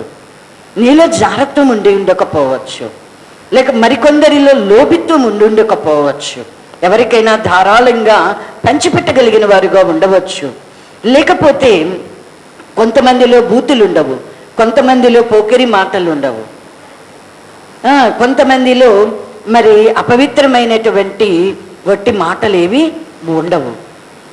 కానీ ఇక్కడ దేవుని వాక్యం ఏం చెప్తుంది? పౌలు గారు ఏం చెప్తున్నారు? ఏ విధమైనటువంటి అపవిత్రత మనలో ఉండకూడదు. మనం అనుకుంటాం నాలో జాగ్రత్త లేదు, నేను పవిత్రుని, నేను వ్యర్థమైన మాటలు మాట్లాడడం లేదు, నేను పవిత్రుని, లేదు నేను ధనాపేక్ష లేదు, నాకు లోభిత్వం లేదు, ఈ విగ్రహారాధన నేను చేయట్లేదు, నేను పరిశుద్ధుని అనుకోవడానికి లేదు. ఏ విధమైనటువంటి అపవిత్రత మనలో ఉన్నా కూడా, ఏ కొంచెం అపవిత్రత ఉన్నా నీ సకల పరిశుద్ధతను ఏం చేస్తుంది? చెరిపివేస్తుంది. కాబట్టి ఏ విధమైన అపవిత్రతకు, చెడుతనానికి మనలో చోటు లేకుండా ఉండాలా. మనము కనుక దేవుని వాక్యానికి లోబడకుండా, దేవుడు వద్దు అని చెప్పింది గనక మనం చేశాము అని అంటే మనం ఎవరము అంటే అవిధేయులమే. అవిధేయుల మీదకి ఏమి వస్తుంది అంటే కనుక దేవుని యొక్క ఉగ్రత అనేటువంటిది దిగి వస్తుంది. చూడండి, కొలస్సీలకు రాసినటువంటి పత్రికలో కూడా పౌలు గారు చెప్తూ ఉన్నాడు. 3వ అధ్యాయము 5వ వచన భాగాన్ని చదువుకుందాం. కావున భూమి మీదనున్న మీ అవయవములను అనగా జారత్వమును, అపవిత్రతను, కామాతురతను, దురాశను, విగ్రహారాధన అయిన ధనాపేక్షను చంపివేయుడి. వాటి వలన దేవుని ఉగ్రత అవిధేయుల మీదికి వచ్చును. పూర్వము వారి మధ్య జీవించినప్పుడు మీరును వీటిని అనుసరించి నడుచుకుంటురి. ఇప్పుడైతే మీరు కోపము, ఆగ్రహము, దుష్టత్వము, దూషణ, మీ నోట బూతులు అను వీటన్నిటినీ విసర్జించుడి. ఒకనితో ఒకడు అబద్ధమాడకుడి. చలమ్మ ఏమంటున్నాడు? భూమి మీదనున్నటువంటి మన యొక్క అవయవాలను అంటాం. అంటే అనగా అని జారత్వాన్ని, అపవిత్రతను, కామాతురతను, దురాశను, విగ్రహారాధన అయిన ధనాపేక్షను చంపివే. వీటన్నిటిని కూడా మనం ఏం చేయాలంట? మన అవయవాలలో ఉన్నటువంటి వీటన్నిటిని, ఇవన్నీ ఒక్కొక్కటి ఒక్కొక్క అవయవాన్ని చెరపట్టి ఉంటాయి. ఒక్కొక్క అవయవాన్ని చెరపట్టి ఉంటాయి. ఇవి ఆ చెరపట్టబడినటువంటి విధానంలోనే మన యొక్క అవయవాలన్నీ కూడా పనిచేస్తూ ఉంటాయి. కాబట్టి వీటన్నిటిని ఏం చేయాలా అంటే మనలో ఉన్న ఈ జారత్వము, ఈ అపవిత్రత, కామాతురత, దురాశ, విగ్రహారాధన అయిన ధనాపేక్ష, వీటన్నిటిని చంపివేయాలంట. వీటన్నిటిని కూడా ఎలా చంపగలుగుతాం? మనం వీటిని ఎలా చంపగలుగుతాం? నువ్వు చచ్చిపో, నాలో దురాశలు రావద్దు అంటే దురాశలు బయటికి వెళ్ళిపోతాయా? మనలో ఎన్ని దురాశలు ఉంటాయో కదా, ఎన్ని దురాశలు ఉంటాయో, నానా విధమైనటువంటి దురాశలు. అంటే దురాశ అంటే ఏంటి? దేవుని వలన మనకు అనుగ్రహింపబడినది కాక మనము ఏది ఆశించినా కూడా అదేమవుతుంది అంటే, మన దృష్టికి మనకి ఎలా ఉంటుంది అంటే కనుక, ఇప్పుడు దేవుడు నన్ను పరిచర్య కోరుకున్నారనుకోండి, నేను ఉద్యోగం చేసి నా కుటుంబానికి సమృద్ధి కలిగేటట్లుగా ఎవరికి మీద ఆధారపడకుండా నేను ఉద్యోగం చేసి డబ్బులు సంపాదించాలి అని అనుకున్నాను అనుకోండి. అప్పుడు అదేమవుతుంది? దేవుని యొక్క చిత్తం ఏంటి అంటే, దేవుని పరిచర్యను సంపూర్తిగా నెరవేర్చడానికి నాకున్నటువంటి శక్తి సామర్థ్యాలను నేను దేవుని కొరకు వినియోగించాలే కానీ పోషింపబడడానికి నేను దానిని వినియోగపరచకూడదు అనేది దేవుని యొక్క సంకల్పం. అలా కాకుండా ఒకానొక సమయంలో, ఎందుకు ఈ మాట ఎత్తానంటే, ఒకానొక సమయంలో నేను ఏం కోరుకున్నాను? ఆర్థిక పరమైనటువంటి కష్ట నష్టాలు ఉన్న సమయంలో ఉద్యోగం చేసి నా భర్తకు నేను సహకారిగా ఉండాలా, ఇది మంచిదే కదా అనేటువంటి ఒక ఆలోచనతో ఉద్యోగం చేయాలనే తీవ్రమైనటువంటి ప్రయత్నాన్ని మంచి పట్టుదలతో ప్రారంభించినప్పుడు దేవుడు తన చిత్త సంకల్పాన్ని నాడలా బయలుపరిచారు. దేవుడు తన పరిచర్యను అనుగ్రహింపజేయడానికి కోరుకుంటున్నట్టుగా నేను ఎరగనటువంటి దైవ సేవకులు, నన్ను ఎరగనటువంటి దైవ సేవకుల చేత నాతో మాట్లాడించి నాకు పరిచర్య అనేటువంటిది నియమించబడినట్లుగా, ఉద్యోగం చేస్తే వీల్ చైర్లో కూర్చున్నట్లుగా దేవుడు ఇచ్చినటువంటి ప్రత్యక్షతను బట్టి విడిచిపెట్టి, ఇప్పుడు అలా కాకుండా వారు చెప్పినటువంటి దానిని నేను విడిచి నేను చేశాను అనుకోండి, ఎందుకు? అవసరం నిమిత్తం. అప్పుడు ఏమవుతుంది? అది దురాశ. అంటే దేవుని వలన కలిగినది కాక మనల్ని ఏ స్థితిలో ఉంచాడు? దేవుడు మాతో మాట్లాడారు. ఏం చెప్పారు? మా భర్తను పోషకులుగా నియమింపజేశారు. మీరు ఎవరి యొద్ద నుంచి ఏది కూడా ఆశించవద్దు అన్నారు. ఒకవేళ మేము ఏదైనా ఆశించాము అనుకోండి, అప్పుడు అదేమవుతుంది? ఉద్యోగం విడిచిపెట్టాం మంచిదే, చేయను అని తీర్మానం చేసుకున్నాం మంచిదే, పరిచర్యలోనికి వచ్చావు, దేవుడు ఏం చెప్పాడు?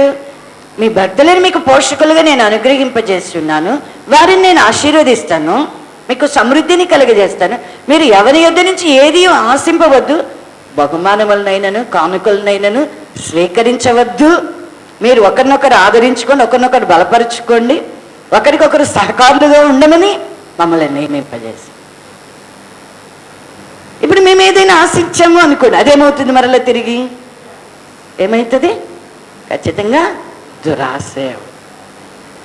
అప్పుడు అవిధేయత అనేది అంటే ఎలా వస్తుంది? ఇప్పుడు నీకు నియమించినటువంటిది ఇది నన్ను గూర్చి నన్ను చెప్పుకుంటాను, ఎందుకు?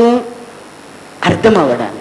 అలాగే నీ ఎడల దేవుని యొక్క చిత్తము, నీ ఎడల దేవుని యొక్క ఏర్పాటు, నిన్ను ఏ స్థితిలో దేవుడు నియమింపచేశాడు ఆ స్థితిలో నువ్వు ఒక ఉద్యోగము నీకు అనుగ్రహించబడినప్పుడు, లేదా ఒక చేతి పని నీకు అనుగ్రహించబడినప్పుడు, లేదా నీకు ఒక విద్యను దేవుడు అనుగ్రహించినప్పుడు, దేవుని వలన కలిగినవి దేవుని యొక్క ఏర్పాటులో మనకు అనుగ్రహించబడి ఉంటాయి.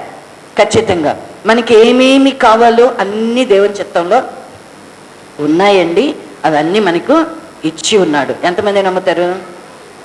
ఎంతమంది? దేవుడు మనకి ఏమేమి కావాలో అవన్నీ మనం అడిగామని మనకి ఎక్కువ ఇవ్వడు ఆయన, అడగలేదని తక్కువ చేయడు. నమ్ముతారా? ఖచ్చితంగా ఏది దేవుని యొక్క చిత్తమో, నీ దృష్టికి ఏది అనుకూలంగా ఉంటుంది అది చేయడం కాదు, ఏది దేవుని చిత్తమో విచారించి తెలుసుకొని చేయాలి. దేవుడు చెప్పింది చేయకుండా మనం ఏది చేసాం, అది మనుషుల దృష్టికి ఎంత ఘనమైనదైనా కావచ్చు, కానీ నీ ఎడలది దేవుని సంకల్పం కాకపోతే అదేమవుతుంది? దురాశ. అది కొద్దిదవ్వచ్చు, మనం ఈ చిన్నదేగా, ఇది కూడా చూస్తాడా దేవుడు, పట్టించుకుంటాడా? నీలో ఉన్న దురాశ ఏదో అసలు నీ అంతరంగంలో పుట్టక మునిపే ఆయన బాగా ఎరిగాడు. ఆయన ఎక్కడ నీ హృదయ అంతరంగాన్ని ఆయన ఏం చేస్తూ ఉంటాడు అంటే పరిశోధిస్తూ ఉంటాడు.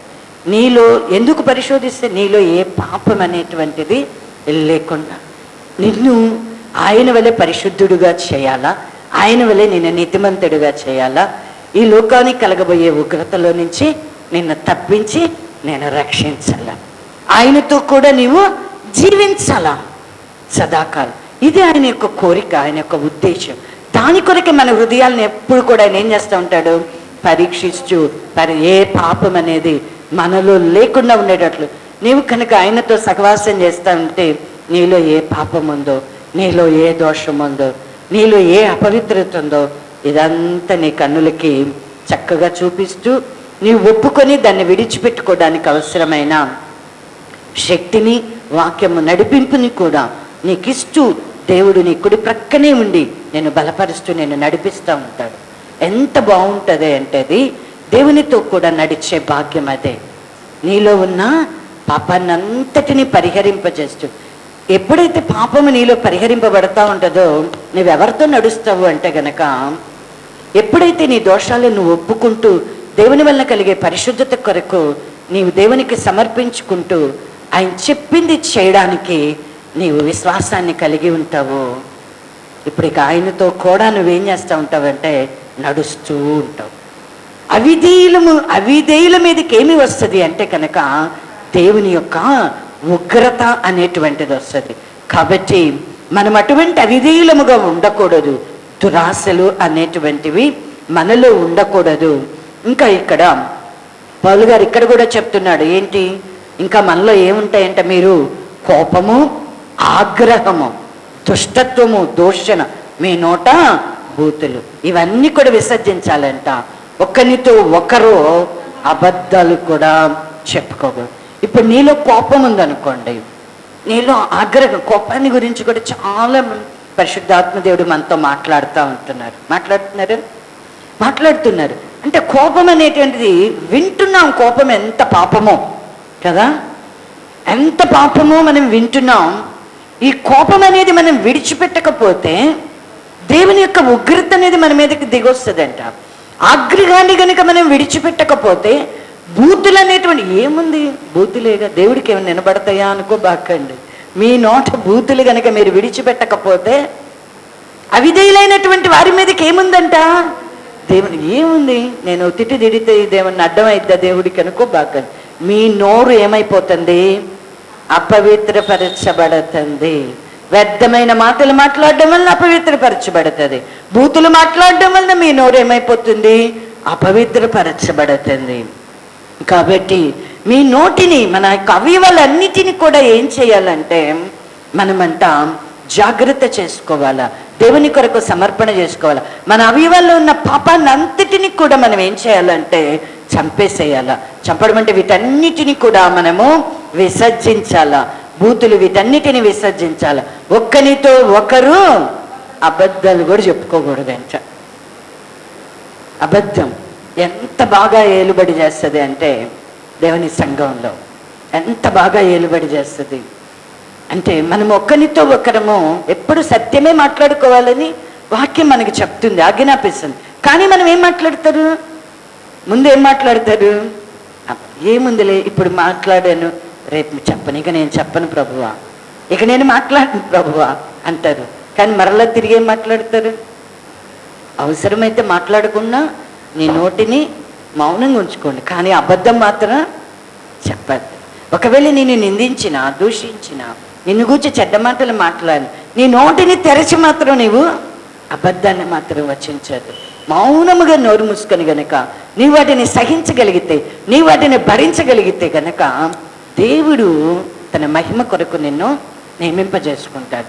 లేదు, నీవు గనుక నిన్ను ఏదైనా మాట్లాడినప్పుడు, నీకేదైనా కీడు నష్టం సంభవించినప్పుడు నీవు కనుక లేనివి వార్తలను గనక పుట్టించి అబద్ధాలు గనక నీవు మాట్లాడావు అంటే ఖచ్చితంగా దేవుని యొక్క ఉగ్రత అనేటువంటిది నీ మీదకి దిగొస్తుంది.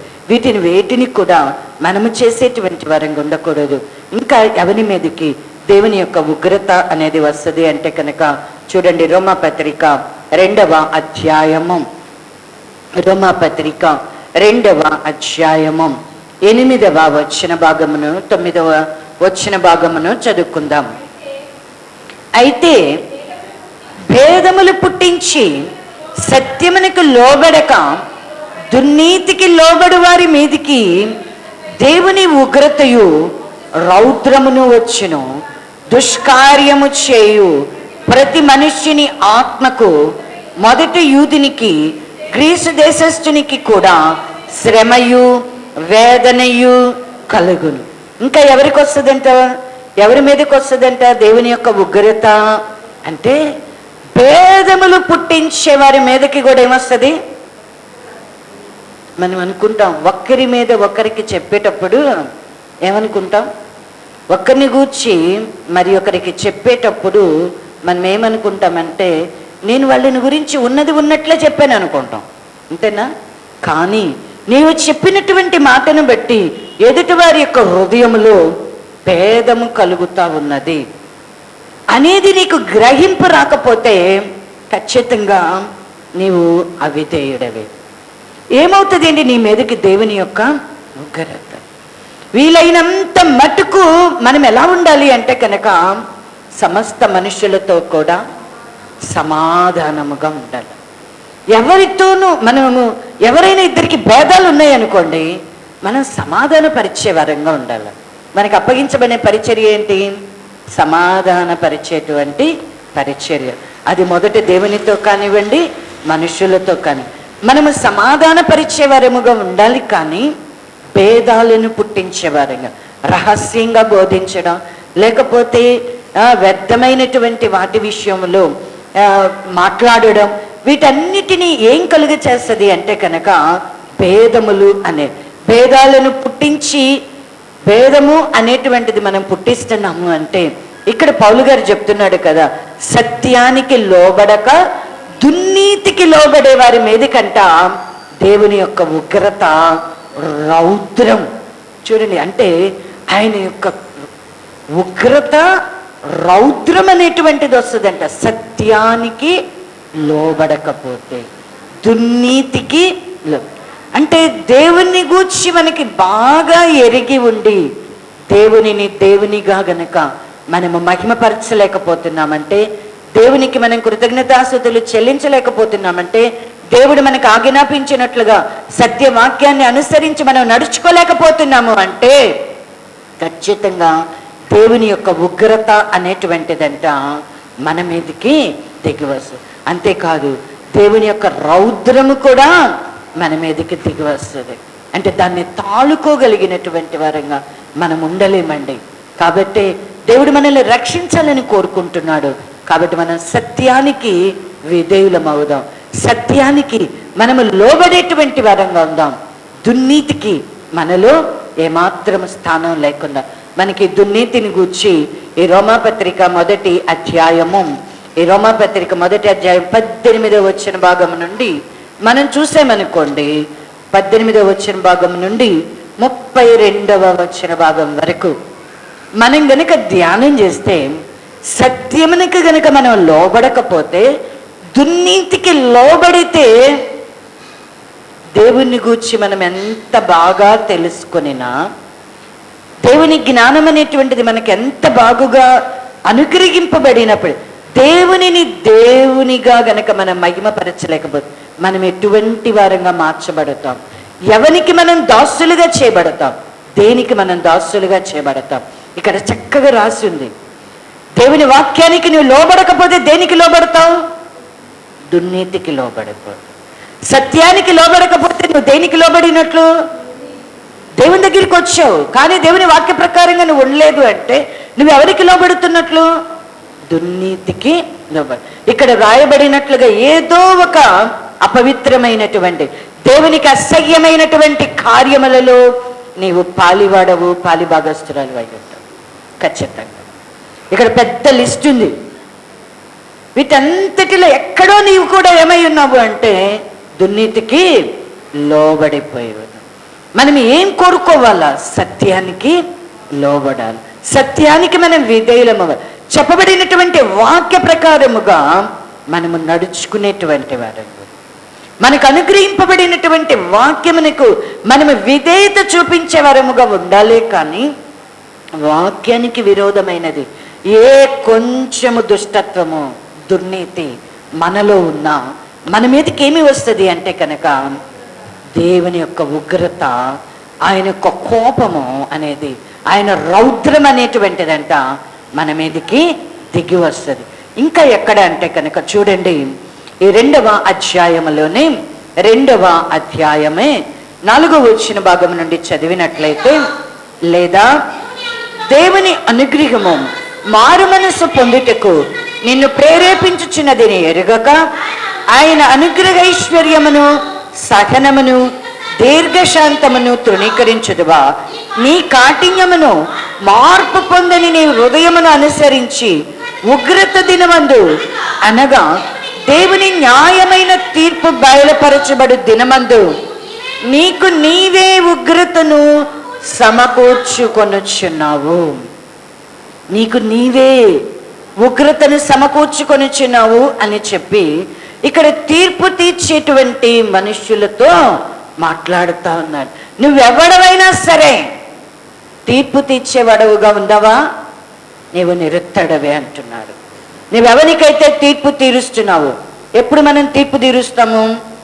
ఎవనిలోనైనా ఏదైనా తప్పిదం ఉన్నది అని తెలిసినప్పుడు, ఎవనిలోనైనా ఏదైనా పాపం ఉన్నది, ఏదైనా దోషక్రియలు చేస్తున్నారు, దేవునికి లోబడడం లేదు, దేవునికి అవిధేయులుగా ఉన్నారు అనేది మనకు తెలియబడినప్పుడు మనము ఇతరులకు ఏం చేస్తాము అంటే కనుక తీర్పులు తీర్చే వాళ్ళలాగుంటాం. తీర్పు తీర్చేటువంటి అధికారము అనేది దేవుడు మనకి ఇచ్చి ఉండలేదు. తీర్పు తీర్చే అధికారం అనేది దేవుడు మాత్రం. అది ఎటువంటి పాపములో మనుషులు, నీవు ఎట్టి పాపములోనున్న వాని కొరకైనా ప్రార్థన చేయడానికి దేవుడు నీ హృదయంలో ప్రేమనిచ్చాడు. కానీ తీర్పు తీర్చడానికి మాత్రము నీకు అధికారం అనేది ఇచ్చి ఉండలేదు. తీర్పు తీర్చే అధికారము దేవుని యొద్ద ఉన్నది, అది దేవునిది, దేవుడే తీర్పు తీరుస్తాడు. అయితే ఇప్పుడు నీవు తీర్పు తీర్చడం ద్వారా, ఇతరులకు తీర్పు తీర్చడం ద్వారా దేవుని యొక్క దీర్ఘశాంతాన్ని, దేవుని యొక్క అనుగ్రహ ఐశ్వర్యాన్ని, సహనాన్ని నువ్వేం చేస్తున్నావంట? తృణీకరిస్తున్నావు. దేవుడు ఏం చేస్తున్నాడు? అవిధేయులైన వారి కొరకు, పాపములోనున్న వారి కొరకు దీర్ఘశాంతముతో ఆయన కనిపెట్టుకొని ఉన్నాడంట. సహనముతో ఆయన కనిపెట్టుకొని ఉన్నాడంట. ఎందుకంటే వారు ఏ దినమునైనా దేవుని వాక్యాన్ని విని వారు మారు మనస్సు పొంది దేవుని తట్టు తిరుగుతారేమో అని దేవుడేమో వారి విషయంలో దీర్ఘశాంతాన్ని, సహనాన్ని కలిగి ఉన్నాడు. అనుగ్రహ ఐశ్వర్యాన్ని ఆయన కలిగి ఉన్నాడంట. కానీ ఇప్పుడు పాపములో అవిధేయతలో ఉన్నటువంటి ఒక వ్యక్తిని చూసి నువ్వేం చేస్తున్నావు? నీ వ్యక్తి మనుష్యుడవు, నీకు ఇదే తగినటువంటిది అని నీవు ఇతరులకు తీర్పు తీర్చడం ద్వారా నువ్వేం చేస్తున్నావు? దేవుని యొక్క అనుగ్రహ ఐశ్వర్యాన్ని, దీర్ఘశాంతాన్ని, సహనాన్ని నీవు తృణీకరించుచున్నావు. ఇది మనం గ్రహించాలి. ఎవ్వరికి కూడా తీర్పులు చేయకూడదు. ఎవరిని కూడా మనం విమర్శించేటువంటి వరముగా ఉండకూడదు. ఎందుకు అంటే నీవు కూడా అటువంటి మనుష్యుడివి. నీవు అట్టి కార్యాలను చేస్తూనే నీవేం చేస్తున్నావు? ఇతరులకి తీర్పు తీరుస్తావు. అటువంటి వారు, ఏదైనా పాపములో ఉన్నవారు, ఎవరైనా దొంగతనం చేస్తున్నారా, ఎవరైనా అబద్ధం చెప్తున్నారా, లేక ఎవరైనా జారత్వంలో ఉన్నారా, ఎవరైనా బూతులు మాట్లాడుతున్నారా, అటువంటి వారిని నీవు చూచినప్పుడు వారిని చూచి నీవు అటువంటివి మాట్లాడకుండా ఉండేటట్లుగా దేవుడు నిన్ను మారు మనస్సుకు ప్రేరేపిస్తున్నాడు అనేటువంటి సంగతిని నీవు మర్చిపోతావు. ఎవరైనా పాపములో ఉన్నప్పుడు చూస్తే నీకేం కలగాల? పాపాన్ని గురించి విమర్శించటం కాదు. దోషాన్ని చూసినప్పుడు, ఏదైనా అతిక్రమాన్ని చూసినప్పుడు విమర్శించడానికి కాదు, తీర్పు తీర్చడానికి కాదు. వారిని చూచినప్పుడు నిన్ను దేవుడు ఎలా ప్రేరేపిస్తున్నాడంట? నీవు అటువంటి క్రియలను చేయకుండా మారు మనస్సుకు నిన్ను ప్రేరేపిస్తున్నాడు అనేటువంటి సంగతి నీవు మరిచిపోతున్నావు. మరిచిపోయి నువ్వేం చేయాలి? ఒక అబద్ధం చెప్తున్నాడు, ఒక స్త్రీ అబద్ధం చెప్తుంది, లేదు ఒక పురుషుడు అబద్ధం చెప్పాడని నీకు తెలిసినప్పుడు ఏం చేయాలా? వాళ్ళని విమర్శించి ఎండగట్టకూడదు. ఏం చేయాలా? నేను ఇక ఎన్నడూ కూడా అబద్ధము చెప్పకూడదు అని. ఎవరైనా దొంగతనం చేస్తుంటే, ఇతరులది ఏదైనా ఆశిస్తూ ఉంటే వారిని చూచినప్పుడు, ఇదిగో అన్నీ కావాలా వీళ్ళకి, అన్నీ కావాలా ఈమెకి, అన్ని ఆరాలు తీస్తారు, ఇట్లా మాట్లాడుతూ ఉంటాం. అయితే వారిని చూసినప్పుడు నీకేమనిపించాలా? నాలో ఇలాంటి మనసు ఏదైనా ఉందేమో, నేను ఇలా ఉండకూడదు, నేనెప్పుడు ఇలా ఎవరిని అడగకూడదు, ఎవరి యొద్ద నేను ఏది ఆశించకూడదు, ఎవరితోనూ నేను ఏది ఇలా మాట్లాడకూడదు. ఇటువంటి క్రియలను చూసినప్పుడు, ఇటువంటి క్రియలను నేను చేసినప్పుడు, నేను ఎలాగైతే వారికి తీర్పు తీరుస్తున్నానో, ఎలా వారిని విమర్శిస్తు, రేపు నేను కూడా అదే విమర్శకు పాత్రుడను, అదే ఉగ్రతకు నేను పాత్రుడను అనేది నీకు తెలియబడితే నువ్వేం చేస్తావు? మారు మనస్సు పొందుతావు. దేవుడు అటువంటి వారిని నీకెందుకు చూపిస్తున్నాడు? ఎందుకు నీ ఎదుటికి వస్తున్నారు వారు అంటే, మారు మనస్సుకి దేవుడు నిన్ను, నీకే, కొంతమంది అంటారు నాకే చెప్పాలా, అన్నీ ఎందుకు నా దగ్గరికే వస్తాయి, అన్నీ ఎందుకు నాతోనే మాట్లాడతారు, అన్నీ ఎందుకు నా కన్నులకే కనబడుతుంది అంటే, ఎందుకు కనబడతాయి మనకి, ఎందుకు వినబడతాయి మనకి? ఈ విషయంలో దేవుడికి చాలా జాగ్రత్త అన్నమాట. నీవు అటువంటి పాపములో, అటువంటి దోషములో పడకుండా ఉండేటట్లు నిన్ను మారు మనస్సుకు దేవుడు ఏం చేస్తున్నాడు అంటే నిన్ను ప్రేరేపిస్తున్నాడు. కాబట్టి ఈ సంగతిని నీవు గ్రహించి ఆ పాపం అనేది నీలో లేకుండా నిన్ను నీవు చూసుకుంటూ తప్పిదములో చిక్కుకునేటువంటి నీ సహోదరుని పక్షంగా నువ్వేం చేయాలా? బాధని భరించి వారి కోసం నువ్వు ప్రార్థన, ఏ విధము చేతనైనా ఆ తప్పిదములో నుంచి వారు తప్పింపబడి దేవుడిచ్చే రక్షణను పొందుకోవాలని వారి పక్షంగా నువ్వు ప్రార్థన చేయాలే కానీ, వారి మారు మనసు కొరకు నువ్వు కనిపెట్టుకొని దేవుని సన్నిధిలో కన్నీరు విడవాలే కానీ, నీవు వారిని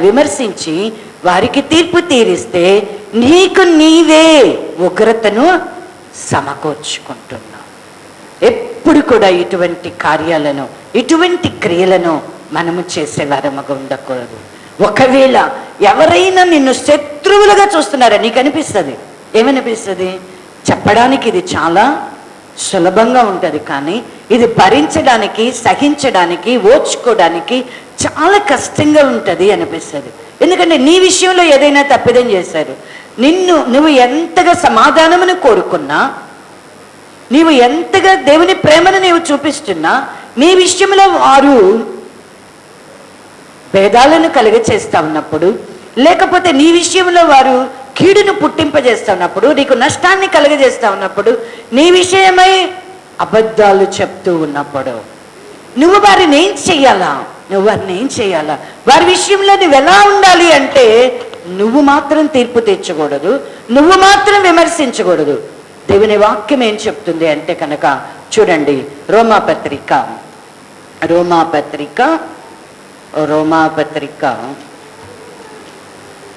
12వ అధ్యాయము ఒక మాటను చదువుకొని ప్రార్థనలోనికి వెళ్దాం. 12వ అధ్యాయము 18వ వచన భాగం నుండి చదువుకుందాం. 17 నుంచి చదవండి. కీడుకు ప్రతి కీడెవనికి చేయవద్దు, మనుషులందరి దృష్టికి యోగ్యమైన వాటిని గూర్చి ఆలోచన కలిగి ఉండు. శక్యమైతే మీ చేతనైనంత మట్టుకు సమస్త మనుషులతో సమాధానముగా ఉండు. ప్రియులారా, మీకు మీరే పగ తీర్చుకొనక దేవుని ఉగ్రతకు చోటీయుడు. పగ తీర్చుట నా పని, నేనే ప్రతిఫలమునిత్తును అని ప్రభు చెప్పుచున్నాడని వ్రాయబడి ఉన్నది. కాబట్టి నీ శత్రువు ఆకలిగొని ఉంటే అతనికి భోజనము పెట్టము, దప్పిగొని ఉంటే దాహమేమో. అలాగూ చేయటం వలన అతని తల మీద నిప్పులు కొప్పగా పోయేదు. కీడు వలన జయింపబడక మేలు చేత కీడును జయించుము. ఎవరైనా నీకేదైనా కీడు చేశారు, ఎవరైనా నీకేదైనా నష్టం చేశారు, నీ విషయంలో ఏదైనా అపరాధం చేశారు అనుకో, వారి విషయంలో మనం ఎలా ఉండాలో వారిని మనం విమర్శించకూడదు, వారికి నీవు తీర్పులు తెచ్చుకో. చాలామంది అంటారు, నన్నంటే నువ్వేమైపోతావు అంటాడు. ఇది ప్రార్థన చేసే వారిలో చాలా చెడ్డ వాడుక. ఎందుకంటే కొంచెం భక్తిలో పెరగగానే, కొంచెం విశ్వాసంలో వృద్ధిపరచబడగానే, లేకపోతే ఏదైనా కృపావరాలు వినియోగపరచబడుతూ ఏదైనా కొన్ని కార్యాలు జరగగానే ఎలాంటి మనసు వస్తుంది అంటే గనక, ఎవరికి వాళ్ళే నేను నీతిమంతురాలని అనుకుని ఎవరైనా వారికి కీడు నష్టం కలిగితే ఇక వారికి ఏం కలగాలని కోరుకుంటారు? నాకు నష్టం చేశారు కాబట్టి, నాకు కీడు చేశారు కాబట్టి, నన్ను అనగూడనటువంటి మాటలు నన్ను మాట్లాడారు కాబట్టి వీడికి ఏదో ఒక నష్టం జరిగేది, వీడికి ఏదో ఒక కీడు జరిగేది, వీడికి ఏదో ఒక బాధ వచ్చేది, వీడికి ఏదో ఒక రోగం వచ్చేది అంటే ఏం కోరుకుంటాం మనం? కీడుకు ప్రతిగా కీడును కీడుకు ప్రతిగా మనం మేలు కోరుకుంటామా? మనం కీడును అనుభవిస్తూ మేలు పొందుకోవాలని కోరుకోవాలన్నదే దేవుని వాడు. నువ్వెంత బాధైనా పడు, సహించు, ఓర్చుకో. నేను అనకూడని మాటలు అనినప్పటికీ, నిన్ను గురించి చెడ్డ మాటలు మాట్లాడినప్పుడు నీ నోటను మాత్రం ఏముండాలి? ఎప్పుడు దీవెనకరమైన మాటలే ఉండాలి, కృతజ్ఞత వచనమే ఉండాలి. కానీ మనం ఎప్పుడు ఎవరికి కీడుకు ప్రతి కీడు కావాలని మాత్రము కోరుకోకూడదు. అలా మనం కోరుకోకూడదు. చాలా కొంచెం విశ్వాసంలో వృద్ధిపరచబడగానే, ఒక స్థితిలోకి రాగానే నన్నన్నాడు, నన్నన్నది, అదిగా నష్టం జరిగిందంతే చూపిస్తాడు దేవుడు, నీకు చూపిస్తాడు దేవుడు. ఖచ్చితంగా చెప్తాను, అదే వాక్యం. చూపిస్తాడు అనుకుంటున్నారా? ఖచ్చితంగా నీకు చూపిస్తాడు దేవుడు. ఎందుకంటే అదే శిక్షా విధిలో నీవున్నావు, అదే స్థితిలో నీవుండి నువ్వు ఇతరులకు ఏం చేస్తున్నావు? తీర్పు దేవేసి. ఏమంటుంది దేవుని వాక్యం? కీడుకు ప్రతి కీడు ఎవరికి కూడా చేయవద్దు, మనుషులందరి దృష్టికి యోగ్యమైనటువంటి వాటిని గూర్చి ఆలోచన కలిగి ఉండండి. శక్యమైతే వీలైనంత మటుకు మనుషులందరితో సమాధానం. ఎవరితో మనకి భేదాలు వద్దు, ఎవరితో మనకి గొడవలు వద్దు, ఎవరితో మనకి జగడాలు వద్దు, ఎవరితో విరోధం వద్దు. ఎవ్వరు మనకు శత్రువులు వద్దు. వీలైనంత మట్టికి మనుషులందరితో కూడా మనం ఎలా ఉండాలా? సమాధానంగా ఉండాలా. ప్రియులారా, మీకు మీరే పగ తీర్చుకొనక. ఇక్కడ ఇందాక రోమాపత్రిక 2వ అధ్యాయంలో ఏమని చెప్పాడు? ఇక్కడ మీకు మీరే ఉగ్రతను సమకూర్చుకొని, అంటే విమర్శించేవారంగా, తీర్పు తీర్చేవారంగా ఉంటే ఖచ్చితంగా మనం ఎలా ఉంటాం? మనకు మనమే ఉగ్రతను సమకూర్చుకునేవారు. అందుకే ఇక్కడ పౌలు గారు చెప్తున్నాడు, మీకు మీరే పగ తీర్చుకోవద్దు.